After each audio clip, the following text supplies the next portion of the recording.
الحمد لله الذي استوى على العرش سبحانه جل في علاه. الحمد لله الأرض أرضه والسماء سماه، انحنت له الأصداق وعنت له الوجوه والجباه. القوي من قواه، والغني من أغناه، والملك من ولاه، وكلهم يفنى ويبقى الله. سل آدم لما تاب عليه الإله واصطفاه، وسل نوحا لما بالطوفان نجاه، وسل إبراهيم من برداء الخلة كساه، وسل إسماعيل من الذي فداه، وسل يعقوب لما ابيضت من الحزن عيناه، وسل يوسف لما حقق له الإله رؤياه، وسل موسى لما نودي من قبل الإله أن اضرب بعصاك الحجر فانفجرت منه المياه. بل سل مريم بنت عمران لما أشارت إلى ابنها فنطق وقال إني عبد الله.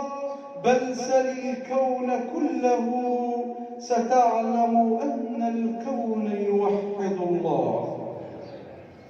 وأشهد أن لا إله إلا الله وحده لا شريك له في سمائه التي تظلنا، لا شريك له في أرضه التي تقلنا، لا شريك له في أسمائه، لا شريك له في صفاته.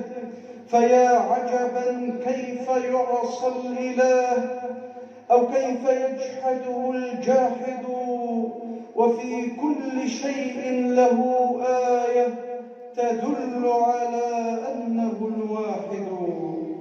وأشهد أن سيدنا وحبيبنا وإمامنا وعظيمنا وقدوتنا محمد رسول الله خير الأنبياء مقاما وأحسن الأنبياء كلاما، لبنة تمامهم ومسك ختامهم، رافع الإصر والأغلال، الداعي إلى خير الأنام. عاش طوال أيام عمره ولياليه، عاش في رضا ربنا جل وعلا، عاش يمشي على شوك الأسى ويخطو على جمر الكيد والعنت، يلتمس الطريق لهداية الضالين وإرشادا للحائرين، حتى علم الجاهل وقوم المعوج ونشر أضواء الحق والنور والإيمان والتوحيد، كما تنشر الشمس ضياءها في رابعة النهار. اللهم اجزه عنا خير ما جزيت نبيا عن أمته ورسولا عن دعوته ورسالته. اللهم أوردنا حوضه واسقنا من يده الشريفة شربة لا نظمأ بعدها أبدا. حياكم الله أيها الآباء الفضلاء وأيها الإخوة الأعزاء، وطبتم جميعا وطاب ممشاكم وتبوأتم من الجنة منزلا. أحباب رسول الله صلى الله عليه وسلم، جمعة مباركة في مسجد مبارك أمام هذه الوجوه الطيبة المباركة، آثرت أن أقف اليوم مع حضراتكم تحت عنوان قبل أن تغرق السفينة. أكرر: قبل أن تغرق السفينة، فأعني قلبك وسمعك يا عبد الله. بادئا ببدء نذكر أن لله جل وعلا في هذا الكون سنن كونية لا تتبدل ولا تتغير. هذه السنن لا تحابي أحدا من خلق الله جل وعلا. نبدأها بسنة الدفع، ولولا دفع الله الناس بعضهم ببعض لفسدت الأرض. يتدافع أهل الحق مع أهل الباطل، يتدافع أهل الإيمان مع أهل المعصية والنكران. ولكن إذا ضعف أهل الحق عن تبليغ دين الله جل وعلا، إذا وهن أهل الحق، بين ربنا جل وعلا أن هذه السنة ماضية إلى يوم الدين، بل نقذف بالحق على الباطل فيدمغه فإذا هو ذاهق. بين ربنا جل وعلا أن من هذه السنة النصرة لأهل الحق إذا تمسكوا بهذا الدين ودافعوا عن هذا الدين، إذا أمروا بالمعروف ونهوا عن المنكر. ثم تأتي سنة أخرى وهي سنة الاستبدال، وإن تتولوا يستبدل قوما غيركم ثم لا يكونوا أمثالكم. إذا ضعف أهل الإيمان عن تبليغ دين الله جل وعلا يستبدلهم رب العالمين بقوم يحبهم ويحبونه، أذلة على المؤمنين أعزة على الكافرين، يجاهدون في الله جل وعلا ويأمرون بالمعروف وينهون عن المنكر.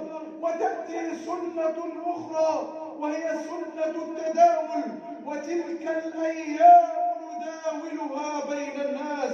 يداول ربنا جل وعلا الأيام، فترى تجد أمة النبي صلى الله عليه وسلم في أعالي الأمم، وترى تجد هذه الأمة في مؤخرة الأمم، كما أخبر النبي صلى الله عليه وسلم: يوشك أن تتداعى عليكم الأمم كما تتداعى الأكلة إلى قصعتها. قالوا: أو من قلة نحن يومئذ يا رسول الله؟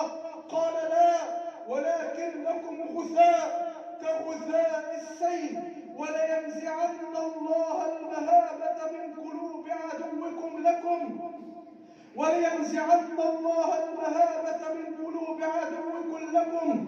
ينزع الله جل وعلا المهابة من قلوب أعدائنا ويقذف في قلوبنا الوهن، ويقذف في قلوبنا الوهن وحب الدنيا. تأتي سنة كونية أخرى وهي سنة الاستبدال. قلنا 4 سنن: سنة الاستخلاف، وسنة الاستبدال، وسنة التغيير التي نقف معها. قال الله عز وجل: إن الله لا يغير ما بقوم حتى يغيروا ما بأنفسهم. هذه سنن كونية لا تحابي أحدا يا عبد الله.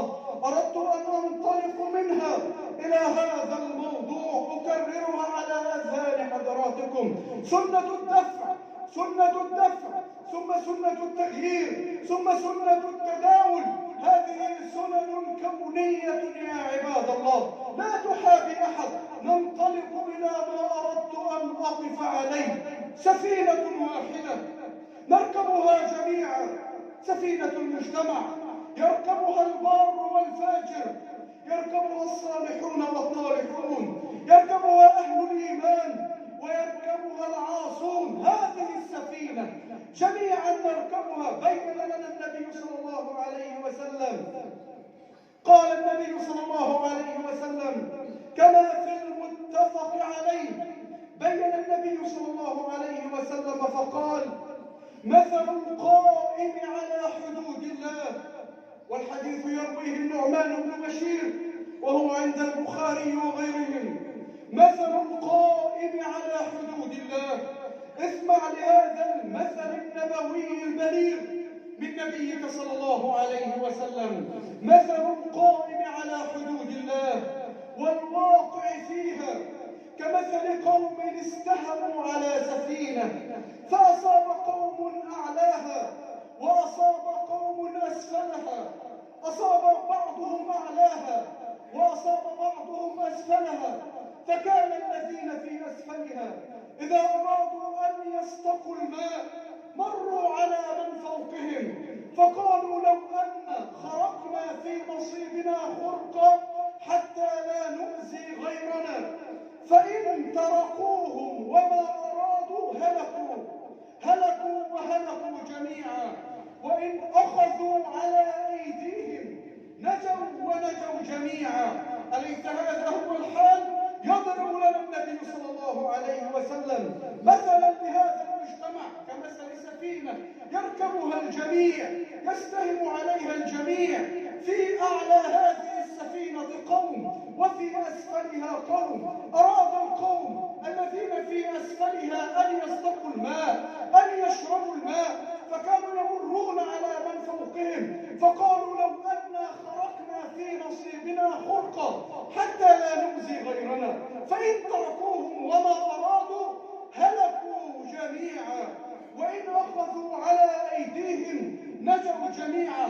قال النبي صلى الله عليه وسلم كما عند الإمام أحمد، والحديث ترويه زينب بنت جحش أم المؤمنين رضي الله عنها وأرضاها، تقول: دخل النبي علينا يوما فزع صلى الله عليه وسلم، وفي رواية استيقظ النبي صلى الله عليه وسلم فزع صلى الله عليه وسلم وهو يقول: لا إله إلا الله، لا إله إلا الله، ويل للعرب من شر قد اقترب، فتح اليوم من ردم يأجوج ومأجوج. مثل هذا وحلق النبي بإصبعيه صلى الله عليه وسلم، فقالت أمنا زينب: أنهلك وفينا الصالحون؟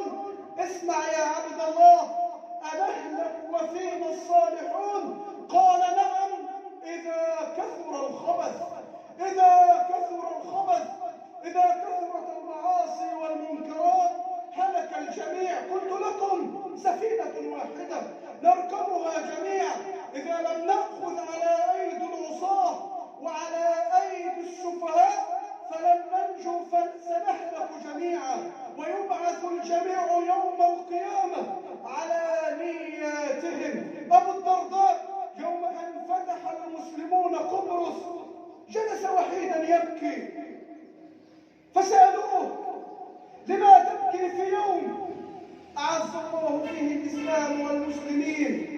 لما تبكي في هذا اليوم، في يوم نصر أعز الله فيه الإسلام والمسلمين؟ قال: قوم هانوا على الله عز وجل، قوم عصوا الله عز وجل فهانوا على الله عز وجل. فإياك يا عبد الله أن تتجرأ على معاصي الله جل وعلا، إياك أن تتجرأ على المعاصي، إياك أن تترك أوامر الله جل وعلا. إذا أردت حقيقة أن يرفع الله عنا البلاء، إذا أردت أن يرفع الله عنا الوباء، فقدم يا عبد الله عملا صالح، كف عن الذنوب والمعاصي. ما الذي أهلك الأمم من قبلنا إلا الذنوب والمعاصي؟ انظر إلى هلاك الأمم من قبلنا يا عبد الله. ما الذي أخرج الأبوين من الجنة، دار اللذة ودار النعيم ودار البهجة والسرور، إلى هذه الدار، إلى هذه الدار؟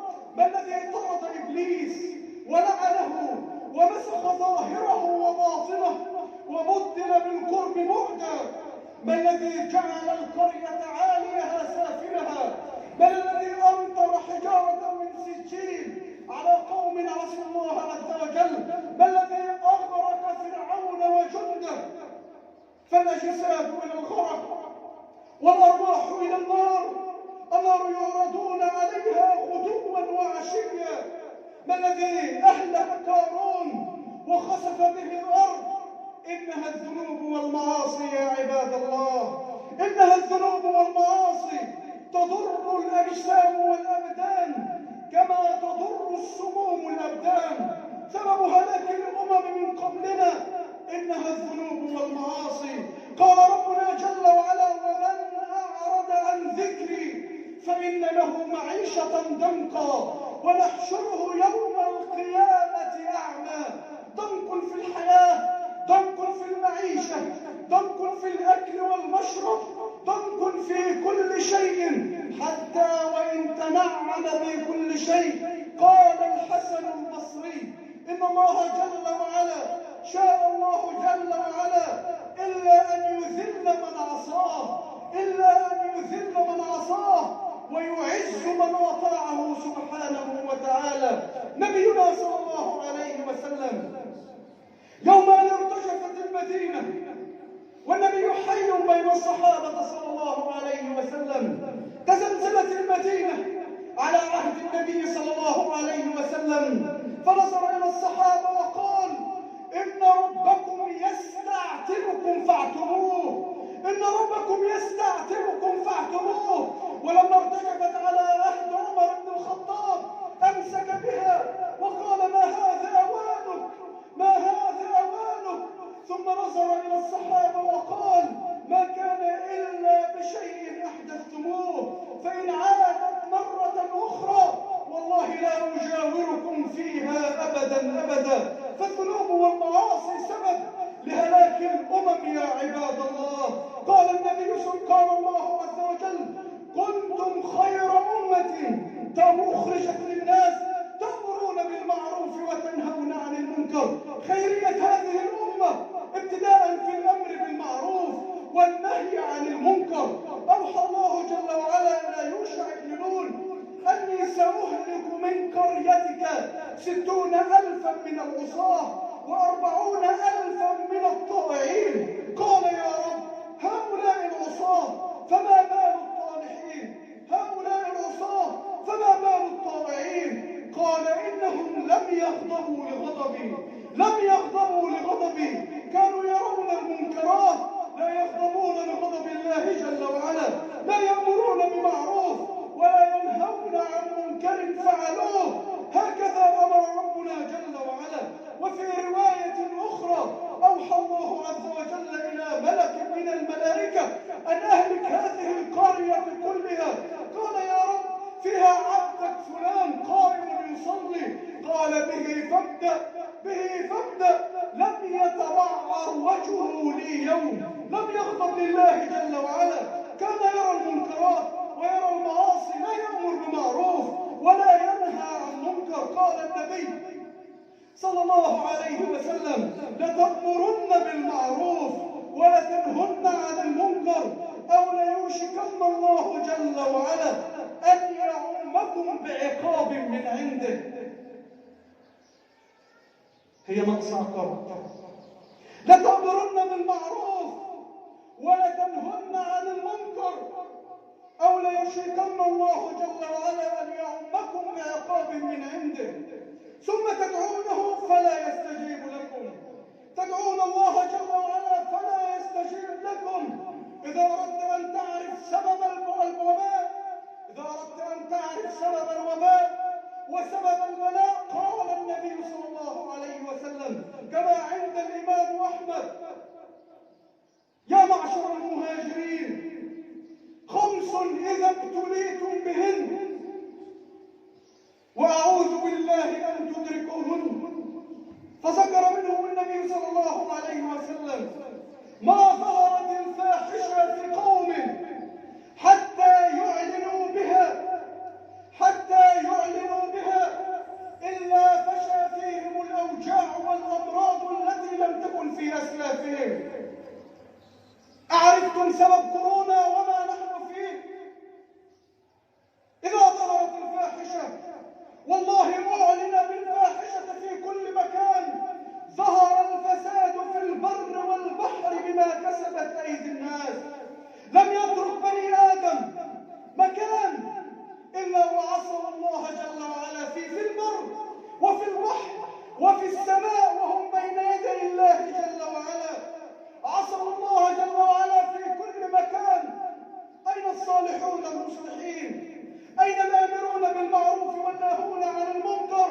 سنهلك جميعا ويبعث الجميع على نياته يوم القيامة. فأين نيتك يا عبد الله؟ ماذا تريد يا عبد الله؟ عليك أن تأمر بالمعروف وتنهى عن المنكر قبل أن يعمنا الله جل وعلا بعقاب من عنده ولا يبالي، فهو سبحانه الذي لا يسأل عما يفعل وهم يسألون. فالبلاء واقع لا محالة. إذا أردت أن تعذر نفسك أمام الله جل وعلا فأمر بمعروف وانهى عن المنكر ابتداء من نفسك يا عبد الله. النبي لم يترك مجالا صلى الله عليه وسلم إلا وأمر فيه بمعروف صلى الله عليه وسلم ونهى فيه عن منكر صلى الله عليه وسلم. حتى الفاروق عمر وهو في سكرات الموت يدخل عليه رجل شاب يجر ثيابه في هذا الموطن، نعم يأمر بمعروف، يا هذا ارفع ثوبك فإنه أتقى وأنقى لربك. هذه امرأة صالحة، امرأة صالحة تزوجت من رجل ولكنه كان لا يصلي. هذه المرأة كلما استيقظت تقول له صلي صلي لله جل وعلا، يرفض. رزقت هذه المرأة بابن أصم وأبكم لا يتكلم ولا يسمع، ولكن هذا الطفل الصغير كان يرى الشقاق والنزاع بين الأبوين. أمه دائما تقول لأبيه صلي ولا يرد عليها. فما كان من هذا الطفل الصغير إلا أن أتى بالمصحف ووضعه بين يدي أبيه وفتح سورة مريم وأشار يا أبت إني أخاف أن يمسك عذاب من الرحمن فتكون للشيطان وليا. وكأنها رسالة من رب العالمين إلى هذا العبد العاصي، فعاد إلى الله جل وعلا وأصبح داعية من الدعاء. أصم وأبكم ولكنه يأمر بالمعروف وينهى عن المنكر. يوم أن تخلت الأمة عن الأمر بالمعروف وعن النهي عن المنكر أصبحنا في مؤخرة القوم يا عباد الله. إذا أردنا السيادة علينا أن نعود فنأمر بالمعروف، سفينة واحدة نركبها جميعا ونعيش فيها جميعا. إذا لم يأخذوا الصالحون على أيدي العصاة وعلى أيدي السفهاء ترى المنكر في بيتك ابتداء من التلفاز الذي تتركه أمام أبنائك ما يقرب من 1000 قناة وأبنائك أمامك يتصفحون. ستموت وتترك ذلك، ستموت وتترك ذلك، ستترك منكرا تأثم عليه وأنت في قبرك. ترى ابنتك تخرج كاسية عارية وأنت تنظر ولا تلتفت ولا تأمر بمعروف ولا تنهى عن المنكر حتى في بيتك ابتداء. ترى ابنك الذي اشتريت له هاتف يتصفح الهاتف ليل نهار ويضع صورة نصرة لدين الله اللهم انصر نبينا صلى الله عليه وسلم أو غيرها وهو يشيد مع امرأة، ويتصفح المواقع الإباحية زنا العين، ونقول اللهم ارفع عنا الوباء. كيف يرفع الوباء وأنا سبب في هذا الوباء؟ يؤمن الله عز وجل بعقاب من عنده. لن يرفع الوباء وهذا الوباء إلا بتوبة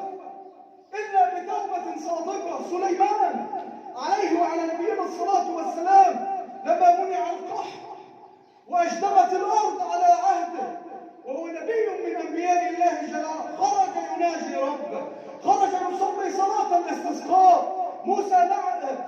سليمان نعرف علم يقين أن الله جل وعلا أعطاه شفرات النمل، حتى إذا أتوا على وادي النمل قالت نملة يا أيها النمل ادخلوا مساكنكم لا يحطمنكم سليمان وجنوده وهم لا يشعرون. فتبسم ضاحكا من قولها. الشاهد أن سليمان كان يسمع كلام النمل وأعطاه الله عز وجل فهم هذه الشفرات.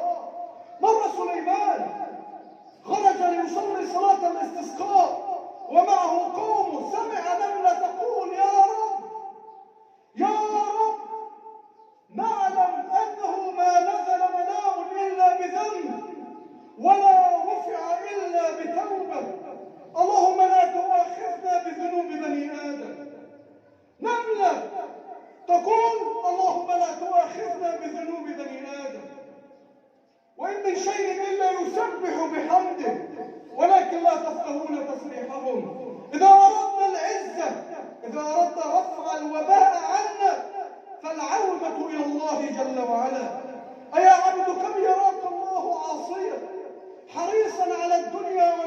ناسية؟ أنسيت لقاء الله واللحد والثرى ويوما عبوسا تشيب فيه النواصية؟ إذا المرء لم يلبس ثيابا من التقى تجرد عريانا وإن كان كاسيا.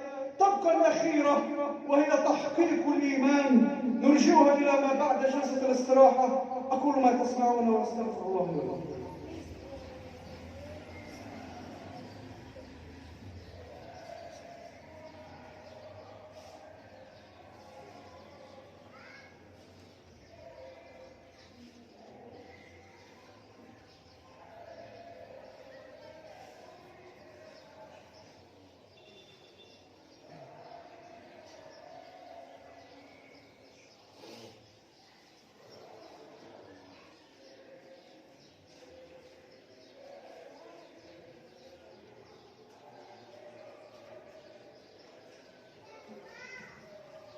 الحمد لله رب العالمين، له الحمد الحسن وله الثناء الجميل، وأشهد أن لا إله إلا الله وحده لا شريك له، وأشهد أن محمدا عبده ورسوله. اللهم صل على محمد وعلى آل محمد كما صليت على إبراهيم وعلى آل إبراهيم إنك حميد مجيد. اللهم بارك على محمد وعلى آل محمد كما باركت على إبراهيم وعلى آل إبراهيم إنك حميد مجيد. قال الله عز وجل: كنتم خير أمة أخرجت للناس تأمرون بالمعروف وتنهون عن المنكر وتؤمنون بالله. فأول شرط من خيرية هذه الأمة الأمر بالمعروف والنهي عن المنكر. يوم أن نحى المسلمون الأمر بالمعروف والنهي عن المنكر سرنا إلى ما صرنا إليه. صرنا نألف المعصية، ننظر إليها وكأنها أصبحت شيئا عاديا عندنا عباد الله. إذا أردنا رفع الوباء فالعودة والتوبة إلى الله، ثم نأمر بالمعروف وننهى عن المنكر. ما الذي يمنعك وأنت ذاهب إلى المسجد أن تأخذ رجل في يديك أو شابا في يديك؟ ما الذي يمنعك يا أخي أن تأمر بالمعروف وتنهى عن المنكر؟ ثم تحقيق الإيمان. تحقيق الإيمان. إن الله يدافع عن الذين آمنوا، إن الله يدافع عن الذين آمنوا، ولله العزة ولرسوله وللمؤمنين.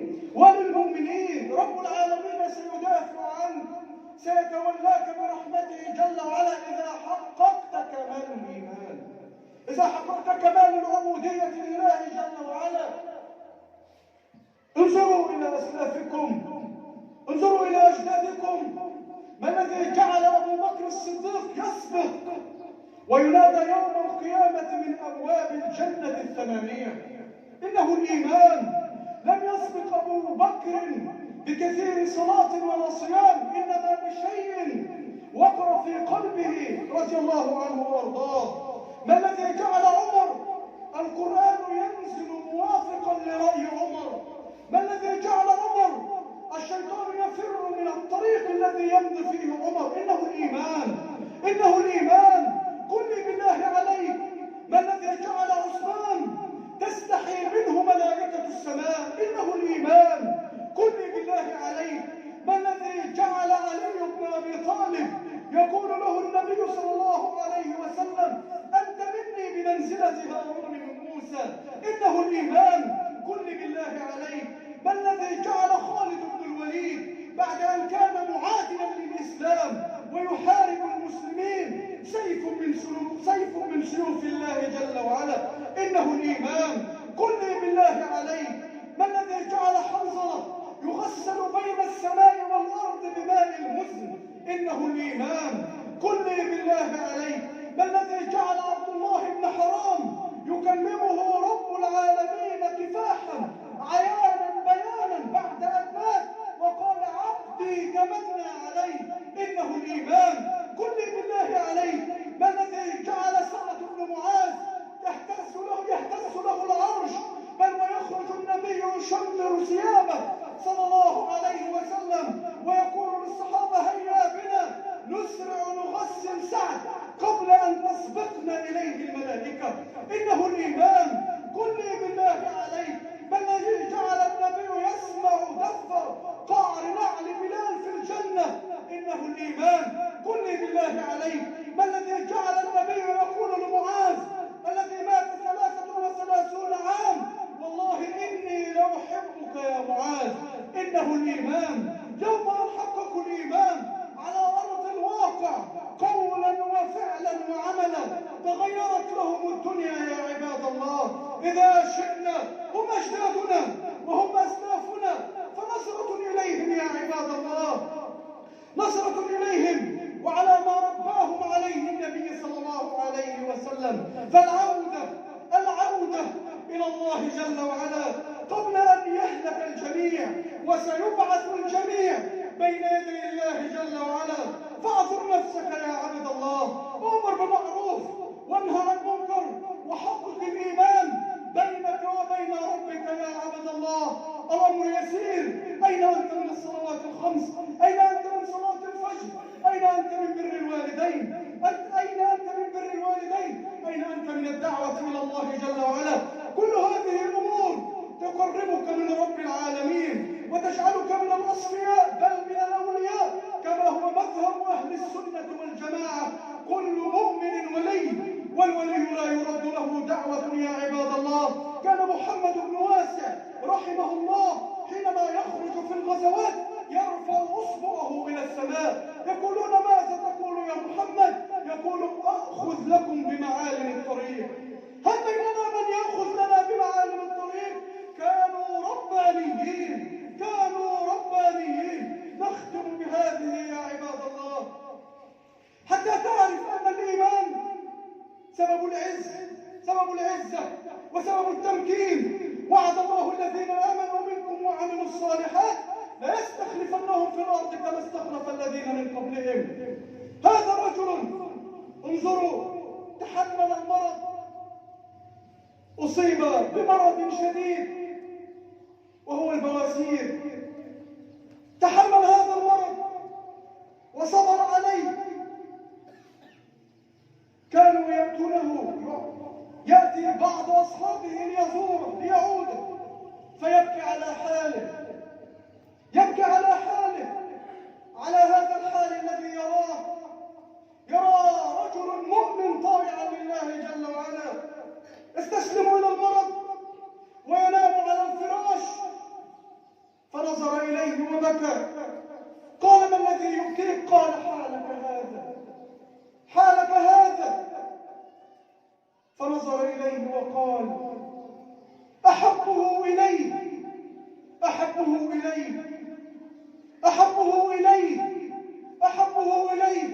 وإني أحدثك حديثا فاحفظ. إن الملائكة تجالسني كل ليلة.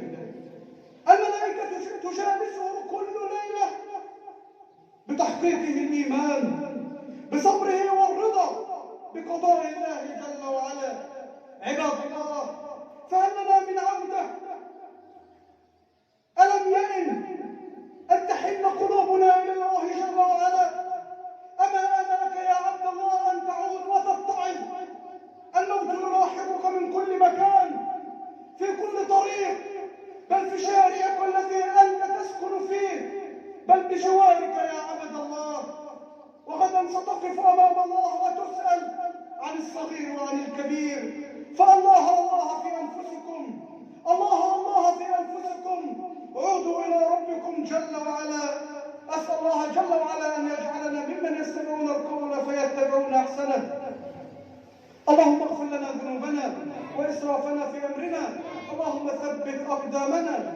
اللهم ارفع عنا الوباء يا رب العالمين. اللهم ارفع عنا الوباء والبلاء يا رب العالمين. يا رب اشف كل مريض مسلم. يا رب عافي كل مبتلى مسلم. اللهم انزل الخلاف من بين المسلمين ووحد صف المسلمين. اللهم وحد صف المسلمين واجمع كلمة المسلمين. أخي بين المسلمين في كل مكان يا رب العالمين. اللهم اشف مرضى المسلمين. يا رب اشف كل مريض مسلم. يا رب عافي كل مبتلى مسلم. اللهم ارحم اموات المسلمين. اللهم انزل على قبورهم رحماتك يا رب العالمين. اللهم انزل على قبورهم رحماتك يا رب العالمين. اللهم من مات بهذا الوباء